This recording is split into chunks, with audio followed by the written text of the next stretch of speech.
Of course, later we're going to be moving into microfinancing businesses and all that. But before we get there, I think this is really very important in Africa today that we are trying to look into this area because these people, they've contributed a lot into the society. At the end of the day, somebody must take care of them. At least the system must be working in a way that their life should be taken care of through their effort.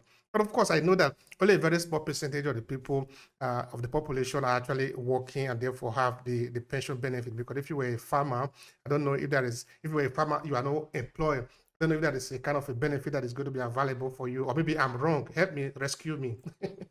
Yeah, no, if you are a farmer and you're not employed, if you are going to just go on with your business without knowledge, it would be a problem because if anything happened, you'll be in trouble.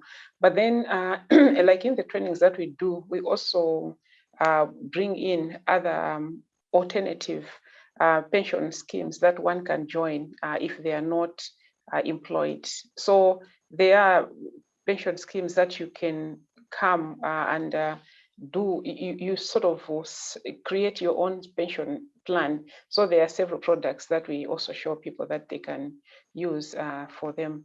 But you need to know, because the problem is that a lot of people don't know. And on the other hand, you've talked about the farmer. We also create opportunities for them to know other alternative investments on the money market and the capital market, because you can be a farmer, yes, but maybe there will be a time when you have retired and you are not able to continue creating that income that you get from the farm. So the other alternative investments that we bring are an instrument that will help you. So while you are in your farming, then it means you have to start making the investments. And the interesting thing about investments is that it works over a long period of time. So we teach them to start investing early and wait, be patient. And that's the only way wealth gets created, even for as a retirement pension, a fund for a farmer. That is good. If you are investing, you must know that you need to be patient. You know, it is what they Yeah, call very, compound interest. It doesn't happen yeah. overnight. No, it doesn't work that way at Uh, all. uh, It doesn't work. okay. All right. So you were a government employee. You were working in the infrastructural aspect of the company you were working in. But then you will now move to your or where you have two companies. So in this channel, in this podcast, we usually advise people to concentrate or to work to develop their own passion, to develop it into business. So when we hear somebody that have transit from be an employee to be employers, having your own business is something that we really pay attention to. So help us. How has this transition been for you? Because people are interested in that part. Yeah, well, transition is very hard. And I must say that it was not easy for me as well, because it starts with the psychology. So the first part is to deal with the reality that one day I'll have to leave my job and work. It becomes a little more difficult even for people that have been in high positions. Like myself, I have been able to rise to a position of acting chief executive officer for our organization. And in that, it creates some chains that would be very difficult to break, because at those high positions, it means the company is giving you a good salary, but also is giving you some benefits that become the ghosts that scare you to leave the employment. One of the biggest benefit that most people struggle with, which I myself also had to think through very, very seriously, is in positions like those, you get a benefit of your children being sent to good schools and the company is paying. And besides the other benefits like the vehicle, medical, and all these things are really, really scary to live. So I can understand if someone is scared, because I myself have also been scared.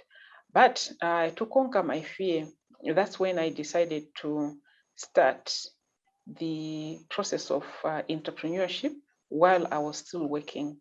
And it wasn't, it also didn't just start with the the companies that I'm talking about here. I started way back, where I started different types of businesses that all of them are not here today. They all failed. So it was a matter of making sure that I keep trying different things until I found something that worked very well. I also started with the creating, because the reason why people are scared of leaving their jobs is, how do I sustain my life if I leave my job? So what I did was to create a way of sustaining my life. So I started making some investments that should create cash flow to allow me to use that cash flow to replace the money that I had when I leave. And that included investments on the stock exchange and investments in real estate and the other businesses that I have. So that's something that I would do, that I did. And the reason why I was able to get to a point of saying I am leaving my job was because when I looked at the investments, they came up as a buffer that if the entrepreneurship doesn't work, I still have some money that I can survive on for a while I'm trying to figure out what to do next. So that's why one of the modules we teach in personal finance is financial discipline. That's why it is important to have that financial discipline to be able to save and to invest, because that's what will enable you. Because for me, if I never had any immediate source of income and I was only thinking about entrepreneurship as what will get me going, I wouldn't have left. I would have been scared, because I know in entrepreneurship, things are never straight, and especially when you are at the beginning, you have challenges. But I knew that if I can't get a salary from any of the companies, at least I know I have other investments that can allow me to earn a living while waiting for the salary that could come from my two companies.